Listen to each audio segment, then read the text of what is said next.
Hello everyone.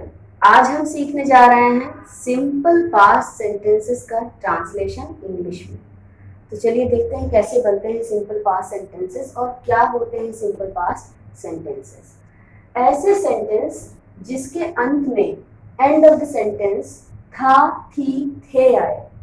जैसे वो राजा था, यह मेरा घर था, तुम कौन थे, वह कौन था, वो किसके पापा थे, वो किसकी मम्मी थी, ये मेरा मोबाइल था, ये तुम्हारा मोबाइल नहीं था, क्या ये तुम्हारा घर था, क्या ये तुम्हारा स्कूल नहीं था। हर सेंटेंस के अंत में देखिए था, थी, थे आ रहा है। ऐसे सेंटेंसेस को हम कहते हैं सिंपल पास्ट सेंटेंसेस। और आज हम यही सीखने वाले हैं कि ऐसे सेंटेंसेस को हम हिंदी से इंग्लिश में कैसे ट्रांसलेट करेंगे।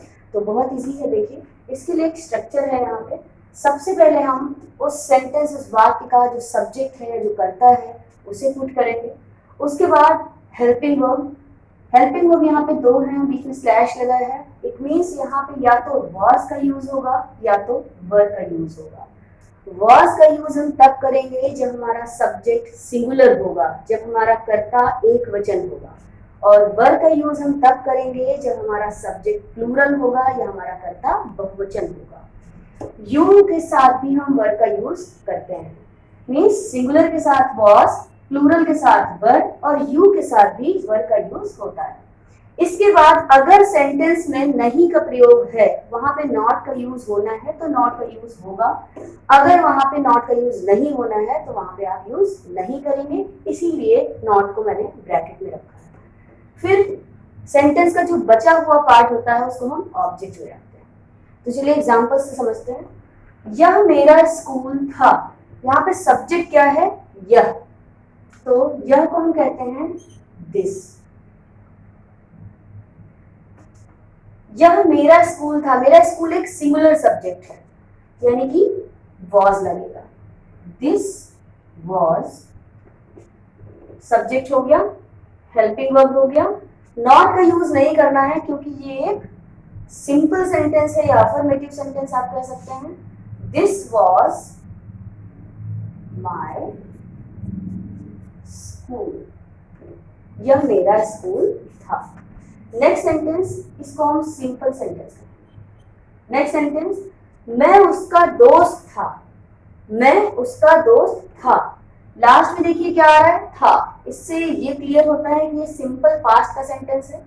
अब इसको ट्रांसलेट करते हैं। मैं, सब्जेक्ट कौन है, मैं। यहाँ पे काम जो करता है, जिसके बारे में बात होती है, हम उसे ही सब्जेक्ट मानते हैं। तो यहाँ मेरे बारे में बात हो रही है तो मैं सब्जेक्ट, मैं को कहते हैं आई।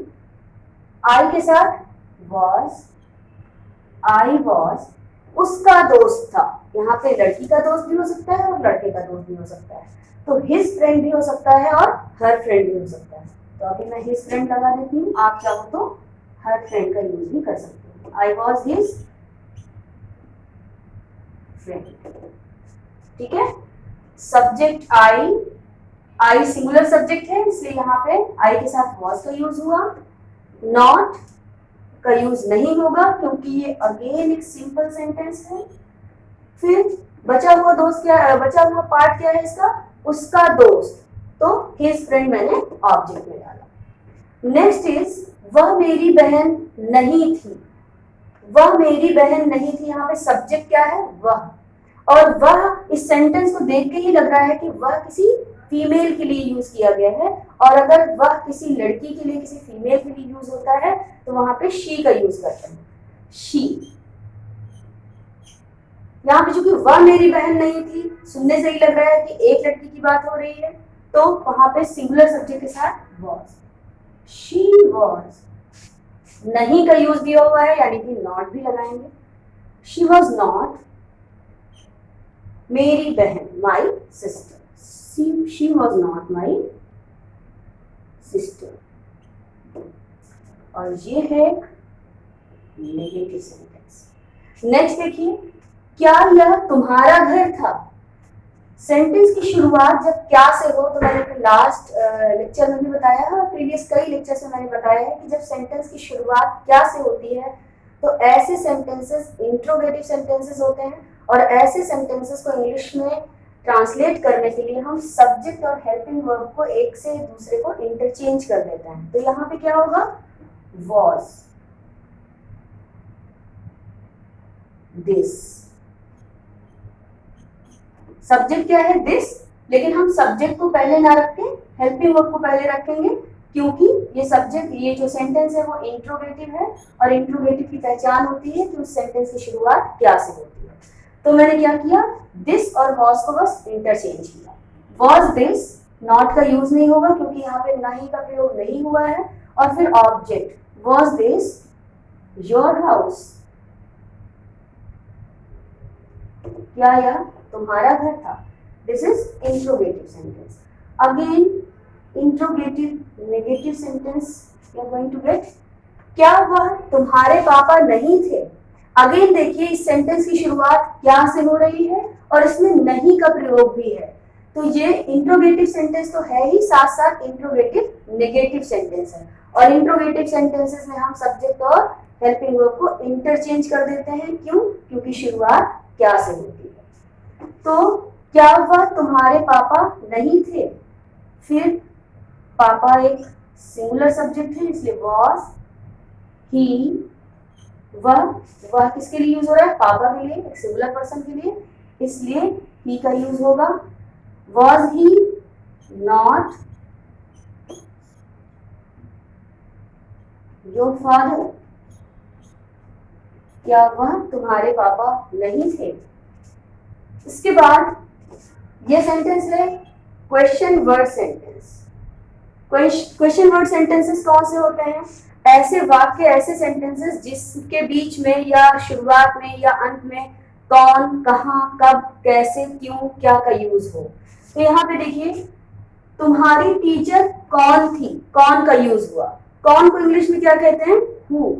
ऐसे सेंटेंसेस जहां पे कौन, कहां, कब, कैसे, क्यों, क्या का यूज हो, वो क्वेश्चन वर्ड हम सबसे पहले यहाँ रखेंगे। यानी कि कौन को क्या कहते हैं, हु, तो हमने सबसे पहले हु लिखा। इसके बाद ये क्वेश्चन वर्ड सेंटेंसेस में इसके बाद का सारा पैटर्न बिल्कुल इंट्रोगेटिव की तरह ही होता है। और इंट्रोगेटिव में क्या होता है, सब्जेक्ट और हेल्पिंग वर्ब को इंटरचेंज कर लेते हैं। तो यहां भी कर दीजिए, हु वॉज योर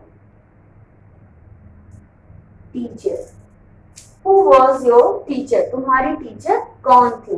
देखिए हु के बाद डायरेक्ट सब्जेक्ट नहीं आया, क्योंकि किसी भी क्वेश्चन वर्ड के जस्ट बाद डायरेक्ट सब्जेक्ट नहीं यूज किया जाता है, और उसी की वजह से हम सब्जेक्ट और हेल्पिंग वर्ब को इंटरचेंज कर देते हैं।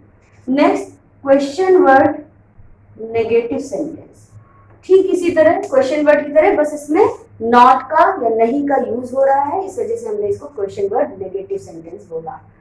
मेरा घर वहां क्यों नहीं था, यहाँ पे सबसे पहले कौन सा क्वेश्चन वर्ड मिला, क्यों। यहाँ पे क्या मिला था, कौन। क्यों, क्यों को कहते हैं why. Why was my house not there. तो देखा कितना सिंपल, सबसे पहले क्वेश्चन वर्ड, फिर सब्जेक्ट और हेल्पिंग वर्ब को इंटरचेंज कर दिया, उसके बाद इस फॉर्मूले में, इस स्ट्रक्चर में जो कुछ भी है वो एज इट इज फॉलो हो गया। तो इस तरह से हम सिंपल सेंटेंसेस को या सिंपल पास्ट सेंटेंसेस को इंग्लिश में ट्रांसलेट कर सकते हैं और अपनी स्पोकन इंग्लिश को, अपनी रिटन इंग्लिश को बेहतर बना सकते हैं। Thank you so much.